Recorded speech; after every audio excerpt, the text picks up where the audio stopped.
ఎప్పటినుంచో కోరిక ఇలా పద్మంలో అమ్మవారిని కూర్చోపెట్టాలి అని. దానికోసం ఒక గిన్నె తీసుకుని ఆ గిన్నెలో దాని నిండా ఇలా బియ్యం పోసుకున్నాను. ఆ తర్వాత చుట్టూ డబ్బులు పెట్టేశాను. లక్ష్మీదేవి కూర్చునే ఆసనం అంత మాత్రమే ఉండాలి కదా, అందుకని ఇలా చేశాను. ఆ తర్వాత చిల్లర కాయిన్స్ కూడా తీసుకొని చుట్టూ పువ్వులా పేర్చేశాను ఈ విధంగా.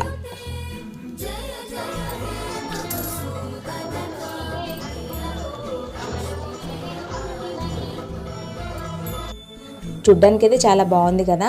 నెక్స్ట్ దీని తర్వాత కమలం పువ్వుని తీసుకొని ఆ బియ్యం మీద పెట్టేశాను. ఇప్పుడు అమ్మవారికి సింహాసనం రెడీ అయిపోయిందనమాట. అమ్మవారి ఆసనం కమల పువ్వే కదా. ఇప్పుడు అమ్మవారు కూర్చోవడానికైతే సింహాసనం రెడీ అయిపోయింది. మీరే చూడండి ఎంత చక్కగా ఎంత బాగున్నారో కదా. అమ్మవారిని ఇలా పద్మం పువ్వులో కూర్చోబెట్టాలనుకున్నాను. నచ్చితే లైక్ చేయండి.